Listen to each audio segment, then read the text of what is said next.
भैया सुनिए,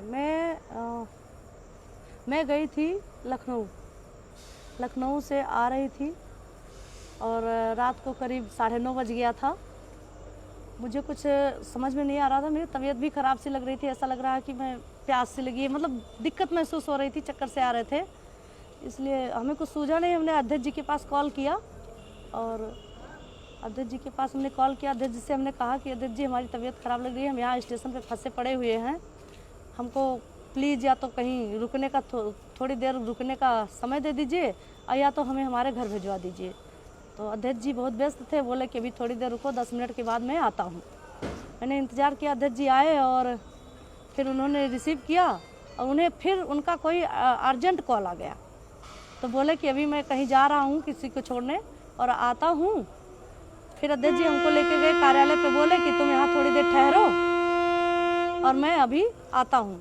जैसे ही मैं जा रही थी, 2-3 सीढ़ी चढ़ी, चौथे सीढ़ी जैसे क्रॉस की, हमें ऐसा लगा कि मेरा हिल वाली सैंडल पहनी थी, मेरा पैर फिसला कि चक्कर सा आ गया। मैं ऐसे हाथ जैसे पीछे की कि सर जी पीछे खड़े थे, हमको थाम लिए और उन्होंने मुझे सहारा दिया।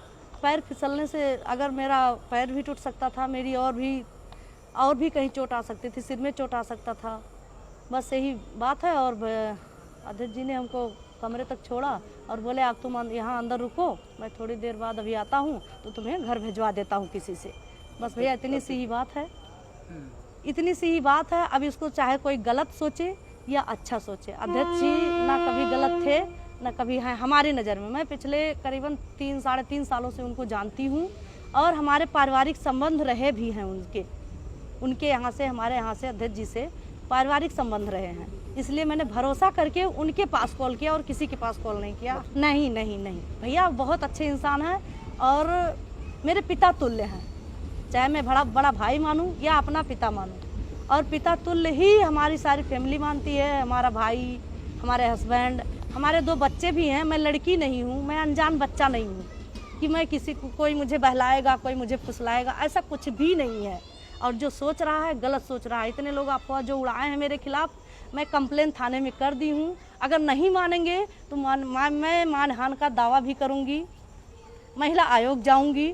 और भैया मेरे भी इज्जत है, या माननीय अध्यक्ष जी के पास भी इज्जत है। वो ऐसा कुछ समझते तो किसी लेडीज को क्यों सहारा देते? नहीं ना, ये गलत है, अफवाह है, ये राजनीतिक मैटर है। अब ये लोग राजनीति के ऊपर उस पर ले जा रहे हैं, ऐसा कुछ नहीं है। मेरा फैमिली व्यवहार है, फैमिली संबंध है अध्यक्ष जी से। अब पिछले 3.5 सालों से मैं उनको जानती हूँ। मुझे आप बताओगे या कोई बताएगा कि अध्यक्ष जी कैसे हैं? एक लोग का फ़ोन आया था कि बहन आपके साथ क्या हुआ है, कैसे हुआ है, बताइए, हम आपका साथ देंगे। हमने कहा आप साथ देने वाले होते कौन हो जी? कुछ लोग फ़ोन कर रहे हैं, 1-2 लोग कह रहे हैं डरना मत, घबराना मत बहन, ऐसा मत होना। हमने कहा क्यों डरूंगी, क्यों घबराऊंगी? मैं बच्ची हूँ, मैं 2 बच्चे की माँ हूँ, मैं क्यों डरूंगी? मैं कार्यकर्ता हूँ, ऐसी कोई घटना नहीं है। और अध्यक्ष जी को लेकर अगर बदनाम कर रहे हैं तो उनको मैं पिछले 3.5 सालों से जानती हूँ, उनके साथ मेरे मतलब पारिवारिक व्यवहार रहे हैं और उन पर मैं भरोसा करती हूँ, करती रहूँगी।